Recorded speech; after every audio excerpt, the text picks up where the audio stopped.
لا تسفکون دماءکم، تم اپنے خون نہیں بہاؤ گے، ولا تخرجون انفسکم من دیارکم، اور تم اپنے آپ کو اپنے گھروں سے نہیں نکالو گے،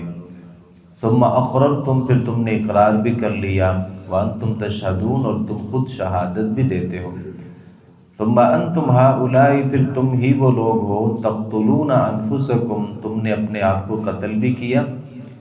وتخرجون فریقا منکم من دیارہم، اور تم نکالتے تھے تم میں سے ایک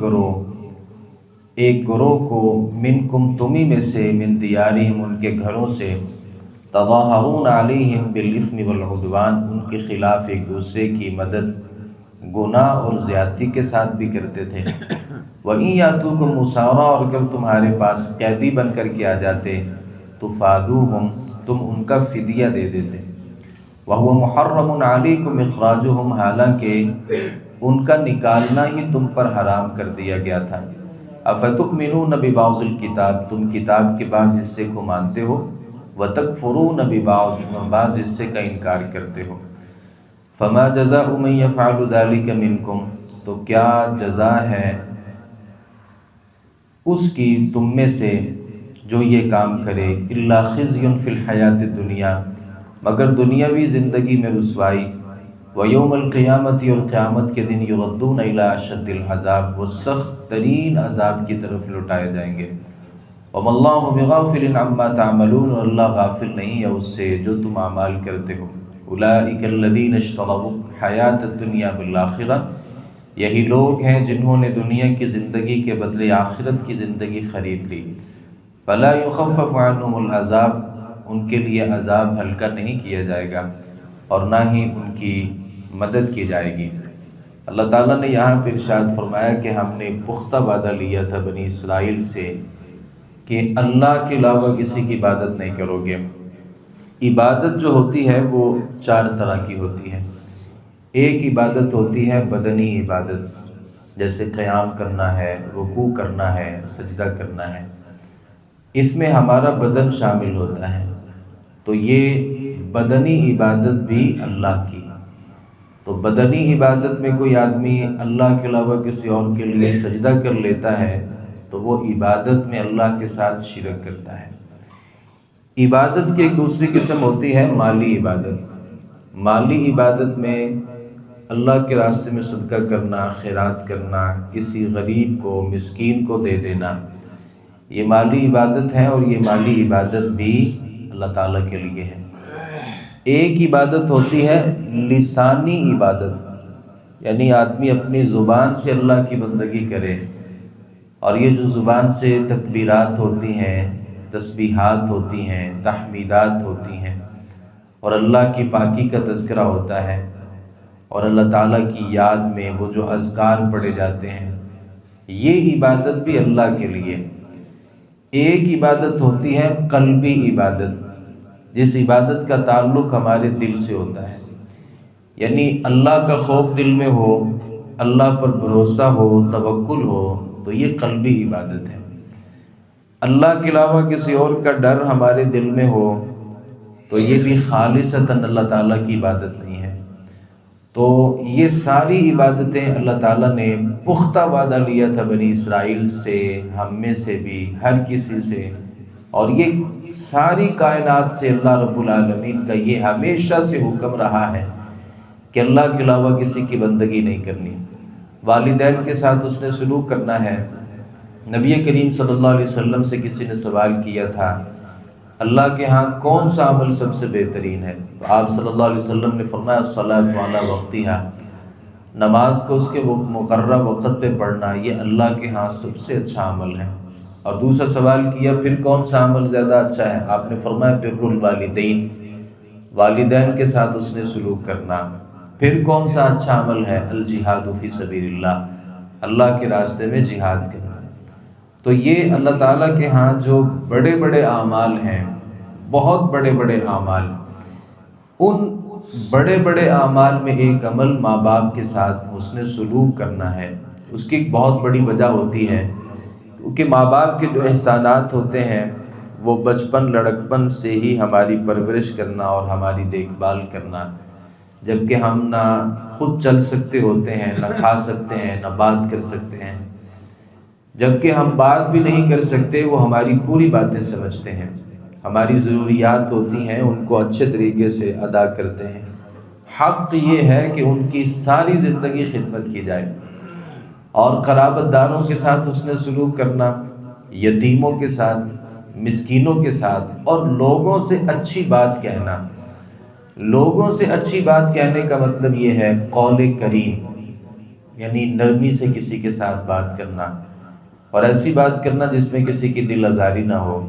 ایسی بات کرنا جس سے کسی کی حد کے عزت نہ ہو، ایسی بات کرنا جس میں بڑا ہونے کی حیثیت سے آپ چھوٹے کے اوپر شفقت کر رہے ہیں،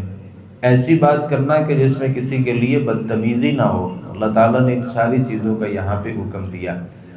نماز بھی قائم کرنی ہے، زکوٰۃ بھی ادا کرنی ہے۔ اللہ تعالیٰ فرماتے ہیں اس وعدے کے بعد آپ سب لوگ پھر گئے، مگر بہت تھوڑے تھے جو اپنے اللہ سے کیے ہوئے اس وعدے کے اوپر پورے رہے۔ اللہ تعالیٰ نے ایک اور بات یاد کروائی، اِذْ أَخَذْنَا مِيثَاقَكُمْ لَا تَسْفِكُونَ دِمَاءَكُمْ۔ اللہ تعالیٰ نے کہا کہ ہم نے تم سے ایک وعدہ لیا تھا کہ تم ایک دوسرے کا خون نہیں بہاؤ گے، ایک دوسرے کو اپنے گھروں سے نہیں نکالو گے۔ اپنے گھروں سے نکالنے کا مطلب یہ ہے کوئی آدمی اپنے آپ کو اپنے گھر سے تو نہیں نکالتا، کسی کو ہی اب اس کے گھر سے نکالتا ہے۔ تو اللہ تعالیٰ کے ہاں چونکہ سارے لوگ ایک جسم کی مانند ہیں، جیسا کہ نبی صلی اللہ علیہ وسلم نے فرمایا کہ مسلمان جو ہے نا وہ ایک جسم کی مانند ہیں، تو کوئی آدمی اگر اپنے کسی رشتہ دار کو، اپنے کسی دوست کو اس کے گھر سے نکالتا ہے، اسے قتل کرتا ہے، بے گھر کر دیتا ہے، گویا اس نے اپنے آپ کو اپنے گھر سے نکالا اور اپنے آپ کو بے گھر کر دیا۔ تو اللہ تعالیٰ نے پہلا وعدہ یہ لیا کہ قتل نہیں کرنا، دوسرا وعدہ یہ لیا کہ گھروں سے نہیں نکالنا، اور تیسرا وعدہ یہ لیا کہ ایک دوسرے کے خلاف ایک دوسرے کی مدد نہیں کرنی، یعنی کوئی کسی کے اوپر ظلم کر رہا ہو تو آپ نے پھر اس کے ساتھ مل کے اس کے اوپر ظلم نہیں کرنا، اور چوتھا وعدہ لیا کہ آپ اگر کوئی آپ میں سے قیدی ہو جائے تو آپ نے اس کا فدیہ ادا کر کے ان کو آزاد کروانا ہے۔ اللہ تعالیٰ نے یہ 4 وعدے اہل کتاب سے لیے۔ تفصیل یہ ہے کہ مدینہ منورہ کے قریب کچھ قبیلے تھے جس میں بنو قینقاع تھا، بنو نذیر تھا اور بنو قریظہ تھا، اور ان میں اوس اور خزرج کی جو لڑائیاں تھیں یہ لڑائیاں بڑی عروج پر تھیں۔ تو اہل کتاب یہ کرتے کیا تھے، ایک دوسرے کے ساتھ مل کے پہلے اپنے یہودی بھائیوں کو قتل کرتے، پھر کیا کرتے ان کو ان کے گھروں سے نکالتے، اور طاقتور کے ساتھ مل کر کے کمزوروں کے اوپر ظلم ڈھاتے۔ اگر وہ لڑائی ختم ہو جاتی تو جو قیدی ہو جاتے تھے تو فدیہ دے کے ان کو چھڑا لیتے، اور آپس میں کیا کہتے کہ بھائی اللہ نے ہمارے اوپر آپ کو چھڑانا فرض قرار دے دیا ہے، اور آپ کا فدیہ دینا یہ اللہ نے ہمارے اوپر فرض کیا ہے۔ تو اللہ رب العالمین نے اہل کتاب سے کہا فَتُؤْمِنُونَ بِبَعْضِ الْكِتَابِ وَتَكْفُرُونَ بِبَعْضِ، کتاب اللہ کے بعض حصے کو مانتے ہو، بعض کا انکار کرتے ہو، جبکہ اللہ نے قتل کرنا بھی تمہارے لیے حرام لکھا تھا، جبکہ تم نے قتل کیا۔ اللہ نے گھروں سے نکالنا بھی حرام کیا تھا، تم نے لوگوں کو گھروں سے بھی نکالا۔ اپنے حلیف قبیلوں کے ساتھ مل کر کے تم نے مظالم ڈھائے، ان کی مدد کی، اللہ نے یہ بھی حرام کیا تھا، لیکن ان کو یہ تینوں احکامات بھول جاتے تھے۔ یہ یاد رہتا تھا کہ اللہ نے کہا کہ قیدیوں کو چھڑانا ہے، اور وہ قیدیوں کو چھڑا لیتے۔ تو اللہ تعالیٰ نے یہاں پہ کہا کہ بھائی اللہ کی بعض کتاب کی بعض حصوں کو ماننا، بعض کا انکار کرنا، یہ تو دنیا آخرت میں رسوائی کا ذریعہ ہے۔ اور ایسا ہی کچھ ہمارے مسلمانوں نے بھی کیا کہ دین کے کچھ کاموں کو لے لیا، کچھ کاموں کو اپنی زندگی میں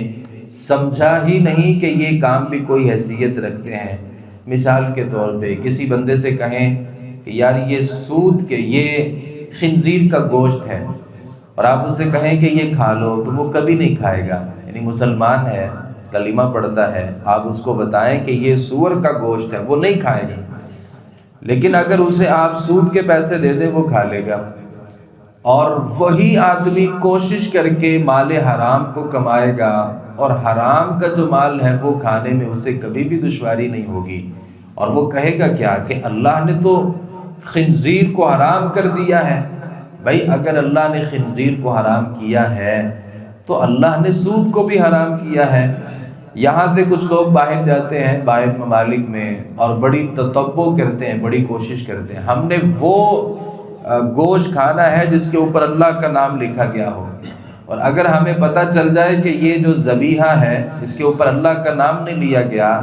یا یہ کوئی اور حرام گوشت ہے تو ہم کبھی نہیں کھائیں گے۔ لیکن اس کے ساتھ ساتھ اللہ کے جو باقی حرام کردہ کام ہیں ہم نے کبھی بھی ان میں غور و فکر نہیں کیا، اور کبھی بھی ہم نے کہا کہ شراب حرام ہے اور ہم نے شراب کو حرام مانا بھی، لیکن ناموں کو تبدیل کر کے ہم نے اسی شراب کا استعمال کیا اور ہم نے یہ سمجھا کہ یہ تو ہمارے لیے بالکل صحیح ہے۔ شادی کا موقع ہوتا ہے، جیسے ہی وہ حق مہر لکھنے کی بات ہوتی ہے تو کہا جاتا ہے کہ شرعی جو حق مہر ہے نا وہ لکھ لیں۔ اب ہم سوال یہ کرتے ہیں کیا باقی جو کام آپ نے کیے، وہ جو ڈھولکی کی رسم کی، وہ آپ نے جو مہندی کی رسم کی، وہ جو دودھ پلائی کی آپ کی رسم ہوئی، وہ جوتا چھپانے کی جو رسم ہوئی، کیا یہاں آپ کو شریعت یاد رہی؟ ایک مسئلے میں شریعت یاد ہو جاتی ہے اور باقی چیزوں میں ہم یکسر ان کو بھلا دیتے ہیں۔ تو یہ اہل کتاب کا وتیرہ تھا کہ وہ شریعت کے کچھ کاموں کو مانتے تھے، کچھ کاموں کو نہیں مانتے تھے۔ تو بھائی ہم نے اپنی زندگی میں یہ دیکھنا ہے کہ میری زندگی میں ایسا تو نہیں ہے کہ میں شریعت کے بعض کاموں کو مانتا ہوں، ایک نماز تو بڑی باقاعدگی سے پڑھتا ہوں لیکن باقی ساری نمازیں چھوڑ دیتا ہوں، یا ان میں وہ میری دلچسپی نہیں ہوتی جو کسی ایک آدھی نماز میں ہوتی ہے۔ تو ہمیں اپنی زندگی میں اہل کتاب کی یہ جو ایک روش تھی جس کے بارے میں اللہ رب العالمین نے فرمایا کہ تم کتاب اللہ کے کچھ حصوں کو مانتے ہو، کچھ کا انکار کر دیتے ہو، فما جزاء من يفعل ذلك منكم الا خزي في الحیات الدنیا۔ کسی بندے سے کہیں کہ بھائی آپ قبلے کی طرف ٹانگیں کر لیں تو وہ اس کو اپنے لیے بے ادبی سمجھے گا، یعنی ہم بھی یہ نہیں کہتے کہ آپ ٹانگیں کر لیں، لیکن اس کے بارے میں بہت فکر ہوگی کہ بھائی جو ٹانگیں ہیں نا وہ قبلے کی طرف نہیں ہونی چاہیے۔ وہی بندہ نماز چھوڑ دیتا ہے، اسے کوئی فکر نہیں ہوتی، نماز چھوڑ دیتا ہے اسے کوئی فکر نہیں ہوتی، لیکن اس بات پہ بڑی فکر ہے، بہت فکر ہے کہ بھائی ٹانگوں کو قبلے رخ نہیں کرنا، وہ اپنی پشت قبلے کی طرف نہیں کرتا، اتنا احترام ہے، اور دوسری طرف اتنی بدعہدی ہے کہ نماز کے قریب نہیں آتا۔ میں نے اکثر ایسی باتیں ذکر کی کہ مسواک کرنے میں اسے یہ ہوتا ہے کہ ایک بالشت کم از کم ہونی چاہیے، اور داڑھی رکھنے میں 1 انچ بھی برداشت نہیں کرتا یہاں پہ، اور اس کو مکمل ہی اس کی صفائی کر دیتا ہے، اور جبکہ وہاں کوئی ضروری بات بھی نہیں تھی اور یہاں ایک ضروری بات بھی ہے۔ تو یہ ساری جو روش ہے یہ اہل کتاب یہودیوں کی تھی۔ اللہ تعالیٰ نے ان کے بارے میں کہا کہ جو بندہ یہ کرے گا دنیا میں بھی اس کو رسوائی ملے گی، آخرت میں بھی اس کے لیے رسوائی ہوگی، اور بدترین قسم کا عذاب ہوگا۔ فَمَا اللَّهُ بِغَافِلٍ عَمَّا تَعْمَلُونَ۔ اللہ تعالیٰ فرماتے ہیں جو بھی تم کام کرتے ہو نا یہ نہ سمجھو کہ اللہ اس کو دیکھ نہیں رہا، اللہ تو اندھیری رات میں کالے پتھر میں جو ایک کالی چیونٹی ہے اور اس سے بھی جو چھوٹا جانور ہے اللہ اس کو بھی دیکھ رہا ہے، اور وہ سمندر کی گہرائیوں میں ہے یا پانی کے اوپر ہے یا خشکی کے اوپر ہے یا آسمان اور زمین کے درمیان موجود ہے یا آسمانوں کی کسی جگہ پر وہ چھپی ہوئی چیز ہے، اللہ تعالیٰ سے کوئی چیز مخفی نہیں ہے۔ اولئک الذین اشتروا الحیاۃ الدنیا بالآخرہ، یہ لوگ ہیں جو آخرت کے بدلے دنیاوی زندگی کو خریدتے ہیں اور دنیاوی زندگی کو ترجیح دیتے ہیں۔ لا یخفف عنہم العذاب، قیامت کے دن ان کے لیے عذاب میں کوئی تخفیف نہیں ہوگی، ولا هم ینصرون، اور نہ ہی ان کی مدد کی جائے گی، کوئی ان کی مدد کرنے کے لیے نہیں آئے گا۔ اللہ تعالیٰ سے دعا ہے صحیح معنوں میں قرآن مجید کو سمجھنے، اس پر عمل پیرا ہونے کی توفیق عطا فرمائے۔ وما علینا الا البلاغ المبین۔